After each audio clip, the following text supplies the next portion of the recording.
সুপ্রিয় শ্রোতা দর্শক মণ্ডলী, আসসালামু আলাইকুম ওয়া রাহমাতুল্লাহ। আশা করি আপনারা সকলেই ভালো আছেন। গ্রাম বাংলায় একটি কথা বদ্ধমূল হয়ে আছে যে নারী মাত্রই সংসারের দায়িত্ব সামলাবে, বিশেষত রান্নাঘরের দায়িত্ব সামলাবে, স্বামীর সংসারের দায়িত্বভার নিজের কাঁধে তুলে নেবে। কিন্তু নারী যে বিশ্ববিদ্যালয় পরিচালনা করতে পারে, নারী যে দেশ পরিচালনায় গুরুত্বপূর্ণ ভূমিকা রাখতে পারে, সেটিও প্রমাণ করেছে এই গ্রাম বাংলার নারীরাই। তেমনই একজন নারী নাজনীনা সুলতানা লিনা কেএনটিভির মুখোমুখি। আমরা জানব তার জীবন ইতিহাসের কাহিনী। তিনি একজন প্রতিভাধর নারী। তিনি যেমন একদিকে কবি, সাহিত্যিকা, তেমনি তিনি গল্পকার।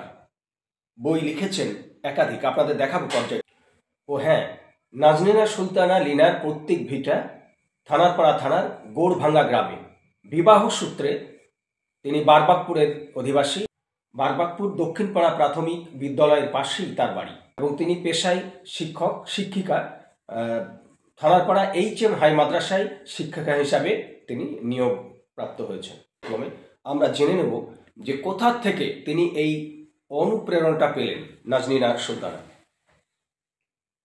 আমি প্রথম যে আমার যে কবিতাটা আমি প্রকাশ করেছিলাম সেটা আমাদের স্কুল, আমি নারায়ণপুর হাই স্কুলে পড়তাম।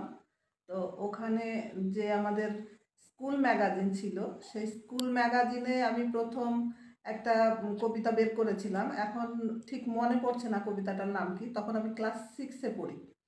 তো সবাই নতুন নতুন বইয়ে নতুন নাম দেখতো, নাম দেখে উৎসাহী বা আনন্দ প্রকাশ করতো। সেই যে একটা ইচ্ছা, সেই ইচ্ছা থেকে আমার লেখাটা, যে আমারও এই বইয়ে আমার একটা নাম বেরোবে আর আমি দেখব, নতুন বইয়ে আমার নামটা পাবো, সেটা দেখার পর যে একটা আনন্দ, সেই আনন্দটার জন্যে আমি প্রথম লেখাটা শুরু করি। তারপরে ক্রমে প্রত্যেক বছরই আমি ওই ম্যাগাজিনে লেখা দেওয়ার জন্যই আমি লেখাটা শুরু করি। তারপরে মাধ্যমিকের পর উচ্চ মাধ্যমিক যখন হতো, বয়েজ স্কুলে আমি উচ্চ মাধ্যমিকে ভর্তি হয়ে ওখানকার দেওয়াল পত্রিকা, তারপরে ওখানকার স্কুল ম্যাগাজিনেও লেখা দিতাম। বেতাই ডক্টর B.R. আম্বেদকর কলেজেও পড়ার সময় ওখানকার যে পত্রিকা বেরোতো ওখানেও লেখা দিয়েছি। এরপরে আমি বুলবুল সিরাজুল ইসলামের যে বুলবুল প্রকাশনী বা বুলবুল পত্রিকা, সেই বুলবুল পত্রিকায় পরপর লেখা দিতে থাকি। 2002 সাল থেকে আমার বুলবুল পত্রিকায় বিভিন্ন লেখা বের হয়, গল্প, কখনো প্রবন্ধ, কখনো কবিতা, এইভাবে বের হতে থাকে। তো আপনার কাছে যদি জানতে চাই যে আপনি আপনার প্রেরণাদাতা কাকে বলবেন, আপনি উৎসাহটা পেলেন কোথা থেকে? আমাদের বাড়িতে আমার বড় আব্বু আনিসুর রহমান, উনি একজন ভালো কবি, মানে শিক্ষক ছিলেন তিনি। আমাদের ফ্যামিলিটাই ছিল শিক্ষিত ফ্যামিলি। আমাদের গ্রামে একমাত্র শিক্ষিত পরিবার বলতে আমার মানে দাদু বা আমাদের যে বংশ, সৈয়দ বংশ। আমার আব্বুরা তিন ভাই শিক্ষক ছিলেন। আমার ফুপাজিও কলেজের প্রফেসর ছিলেন। আমার দাদুজি তিনিও একজন প্রাইমারি শিক্ষক এবং হোমিওপ্যাথি চিকিৎসক ছিলেন। মানে আমার যিনি বড় আব্বু তিনিও শিক্ষক ছিলেন এবং একটা মসজিদের আলেম ছিলেন। তো ওই বংশ পরম্পরায় সবাই শিক্ষিত। আর সেখান থেকে আমার বড় আব্বুকে দেখতাম যে তিনি বিভিন্ন কবিতাগুলো লিখতেন, আমাকে পড়ে পড়ে শোনাতেন। ওখান থেকে আমি অনুপ্রেরণা পেয়েছি। তো এ যাবৎ আপনি মোটামুটি কতটা কাব্যগ্রন্থ রচনা করেছেন? কাব্যগ্রন্থ আমার বেরিয়েছে মোটামুটি 3 থেকে 4টে। আর সামনে আমার প্রকাশ হতে চলেছে কাব্যগ্রন্থ, প্রত্যক্ষ কিছু গল্প, কিছু কবিতা। মানে সবাই তো শুধু কাব্যগ্রন্থ বের করে বা শুধু গল্প বের করে, আর আমারটা একটু অন্য ধরনের, যে আমি গল্পের বইয়ের সঙ্গে আমি কিছু কবিতা, কিছু গল্প, ছোট গল্প দিয়ে আমি বইটা বের করতে চলেছি। এই বই মেলাতেই, ওটা কলকাতা যে আন্তর্জাতিক বই মেলা, সেখানে কিন্তু আমার এই বইটা বেরোবে এবং পাওয়া যাবে। পরিধি ছাড়িয়ে প্রকাশনী থেকে এই বইটা বেরোচ্ছে। নাজনীন সুলতানার যে সংগ্রামী জীবন, তিনি একদিকে যেমন গৃহিণী, একটা সংসার সামলান, সঙ্গে তিনি শিক্ষিকা, আর সেই সাথে গল্পকার, সাহিত্যিকা এবং লেখিকা। আমি আপনাদের কেএনটিভির মাধ্যমে দেখাচ্ছি কয়েকটি পুস্তিকা। একুশের কবিতা, বিশেষত এই অমর 21শে ফেব্রুয়ারি, এই অমর 21শে ফেব্রুয়ারিকে সামনে রেখেই তার লেখা এই কবিতা। সাথে সাত, এখানেও তিনি বলছিলেন যে 7-7-14টা তার, হ্যাঁ, 7টি কবিতা তার এখানে রয়েছে। এবং স্বপ্ন নামে তিনি এই প্রথম কাব্য স্বপ্ন, আপনারা দেখছেন প্রিয় শ্রোতা দর্শক মণ্ডলী, এটা যদি আপনাদের অনুপ্রেরণা যোগায় সেজন্যই আপনাদেরকে দেখানো। এভাবে তিনি লিখেই যাচ্ছেন। তো যদি আমি আপনাকে নেক্সট প্রশ্ন করি যে আপনি এই যে সংসার জীবন অতিবাহিত করার পর এবং সেই সাথে শিক্ষকতার জীবনও একটা ব্যস্ততম জীবন, তারপরে এই লেখালেখির কাজ কিভাবে চালিয়ে যাচ্ছেন? আমার লেখালেখিটা একটা আমার কাছে মানে কি বলবো, একটা আনন্দের বিষয়। তো আমি লিখছি, লিখতে লিখতেই হয়তো রান্না করছি, রান্না করতে করতে কোনো একটা আমার মনে পড়ে গেল একটা কোনো থিম, আমি রান্নাটা থামিয়ে দিয়েই হয়তো 2-4 লাইন গিয়ে লিখে রাখলাম, পরবর্তীকালে সেটাকে আবার ফ্রেশ করা হলো। কোনো কোনো দিন হয়তো আমি ঘুমিয়ে গেলাম, কিন্তু ঘুম থেকে উঠে 12টা বা 1টা যখনই হোক, বা ভোরবেলায় ফজরের টাইমে উঠে ওই টাইমটা, বিশেষ করে আমি ফজরের পরে যে 1 ঘন্টা 2 ঘন্টা টাইম পাই, সকাল 6টা বা 6:30 পর্যন্ত আমি বেশিরভাগই লেখালেখি, পড়া এবং আমার স্কুলের যে খাতাপত্র দেখা, অন্যান্য কাজ, ওগুলো আমি সেরে নিই। তারপর 7টার পর থেকে আমি রান্নাবান্না সেরে তারপরে স্কুলে যাই। তো আপনার এই কাজে আপনার স্বামী কতটা, মানে আপনার হাজবেন্ড কতটা উৎসাহ প্রদান করেন? মানে ওর উৎসাহ এবং অনুপ্রেরণাতে আমি আবার মানে নতুন করে লেখার উৎসাহ পেয়েছি। আর আমার মানে সব কাজেই ও আমাকে সাহায্য করে এবং হেল্প করে বলে আমি এতটাই এগোতে পেরেছি। মানে কবি সাহিত্যিকদের ক্ষেত্রে বিশেষত একটি কথা খুবই ভাস্বর হয়ে আছে, যেটা যে কবি সাহিত্যিকদেরকে সমাজের লোকেরা পাগল হিসাবে দেখেন, যে তাদেরকে মানে একমুখী চিন্তা ভাবনা, তাদের চলাফেরায় একটা পাগলামির যেন ছাপ থাকে। এরকম কখনো কোনো আক্রমণের শিকার হয়েছেন?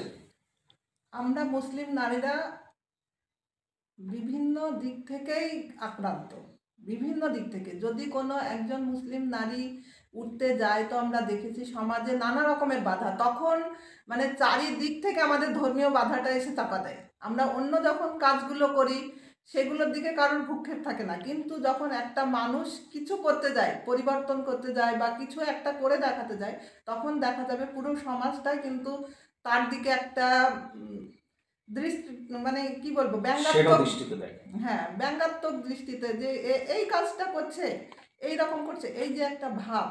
তো আমি চাইছি যে আমি আমার জায়গায় থেকে, আমার জায়গায় আমার ধর্মকে আমি মানে সম্মান দিয়ে আমার নিজের কাজগুলো করেও যে একটা মানুষ মানে সব কিছু সামলিয়ে একটা নারী যে করতে পারে বা এগিয়ে যেতে পারে, সেটাই আমি সমাজকে দেখাতে চাই।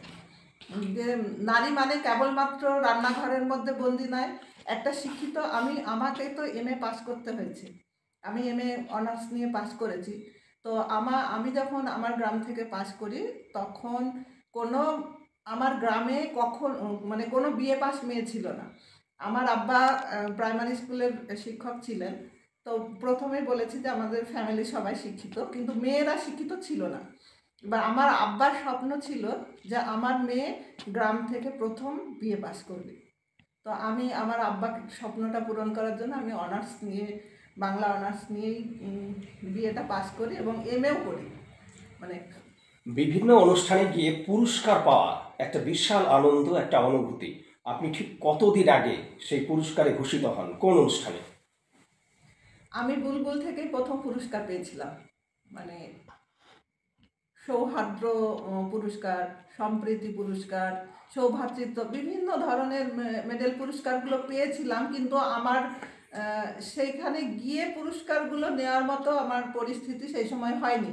আমি প্রথম পুরস্কার পেলাম পশ্চিমবঙ্গ সাহিত্য মঞ্চের হাত ধরে, চন্দ্রনাথ বসু মহাশয় ও ওনার কর্ণধার, ওনাদের হাত দিয়ে আমি প্রথম পুরস্কার পেয়েছি। প্রথম পেয়েছিলাম লীলা মজুমদার স্মৃতি সম্মান, প্রথম পেয়েছি। এবং এ পর্যন্ত যতগুলোই পেয়েছি তার মধ্যে বেশিরভাগই কখনো স্বজন, কখনো পশ্চিমবঙ্গ সাহিত্য মঞ্চ, কখনো প্রকৃতি পরিষদ, আর গত 2 বছর যাবৎ আমি আন্তর্জাতিক সাহিত্য দিশারি থেকে পেয়েছি জেনারেশন অ্যাচিভার, চাতক থেকে পেয়েছিলাম অনন্যা নারী সম্মান। বিভিন্ন হ্যাঁ, পুরস্কার পেলে তো ভালো লাগে, অবশ্যই ভালো লাগে। তা আপনি বলছিলেন যে সম্প্রীতির ওপরে আপনি একটা কাব্যগ্রন্থ রচনা করছেন, তো আপনার এই সম্প্রীতি এটা আপনার মানে চিন্তা ভাবনায় আসলো কেন? এই প্রশ্নটা একটু মানে এই সময় এটা আসাটাই স্বাভাবিক, বিশেষ করে যারা শিক্ষিত, যাদের একটু বুদ্ধি আছে, এটা আসাটাই স্বাভাবিক। আর আমরা প্রথম থেকেই বড় মানে তার হয়েছি। মানে আমি আপনার কাছে জানতে চাইছি, নিশ্চয়ই আপনি এটা প্রত্যক্ষ করছেন যে বর্তমান সমাজ ব্যবস্থায় যে সাম্প্রদায়িক সম্প্রীতির অভাব পরিলক্ষিত হচ্ছে। প্রয়োজন, সম্প্রীতির সম্প্রীতির অবশ্যই প্রয়োজন। মানুষ হিসাবে বাঁচতে গেলে, একজন সুস্থ মানুষ হিসাবে বাঁচতে গেলে, স্বাভাবিক মানুষ হিসাবে বাঁচতে গেলে এবং একটু শান্তিপূর্ণভাবে বাঁচতে গেলে সম্প্রীতির অবশ্যই প্রয়োজন, সম্প্রীতির প্রয়োজন। আপনি কি তাহলে বলবেন যে রবীন্দ্রনাথের ভাষায় বৈচিত্র্যের মধ্যেই ঐক্য, এমন মানে যে চিত্র দেখতে চাচ্ছেন এই কবিতার মধ্য দিয়ে? বৈচিত্র্যের মধ্যে ঐক্য তো আছেই, বৈচিত্র্যের মধ্যে ঐক্য আছে, কিন্তু আমাদের এখন যে পরিস্থিতিটা, এটা একটা ভয়াবহ পরিস্থিতি যাকে বলা হয়।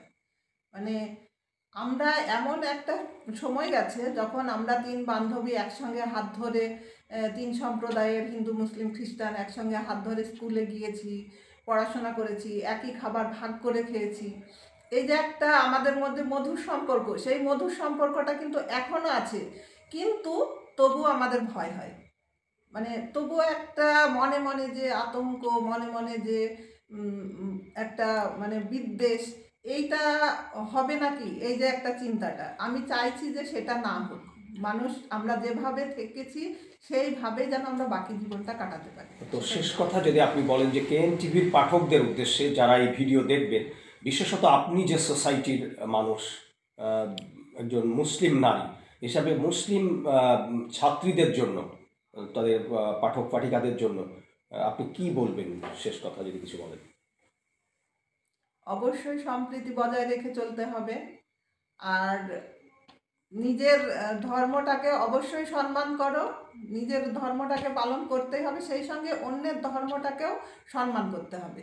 মানে ধর্ম যার যার, সে তার জায়গায় থাক, তুমি নিজের সম্প্রীতিটা ধরে রেখে মানে এগিয়ে চলো, এটাই। আপনাকে অনেক অনেক ধন্যবাদ।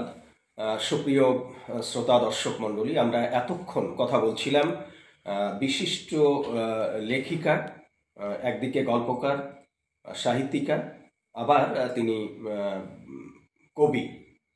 তো নারীদের মধ্যে এই অনন্য প্রতিভা খুব কমই লক্ষ্য করা যায়, যা নাজনীনা সুলতানা লিনার মধ্যে পাওয়া গিয়েছে। আর সেজন্যই কেএন টিভি খুঁজে বের করেছে লিনাকে। এরকম প্রতিভাধর লিনারা সমাজের হয়তো অনেক জায়গায় লুকিয়ে আছে, যারা প্রচারের আলোয় আসেনি। কেএন টিভির শ্রোতা দর্শকদের জন্য বলবো যে নাজনীনা সুলতানা লিনা আপনাদের অনুপ্রেরণা হোক। যারা সমাজের কোনায় কোনায় লুকিয়ে আছে, এই নাজনীনা সুলতানা লিনারা বেরিয়ে আসুক। কেএন টিভি সেই প্রত্যাশা করে। ভিডিওটি অবশ্যই ভালো লাগলে শেয়ার করবেন, লাইক কমেন্ট করে আপনার মন্তব্য জানাবেন।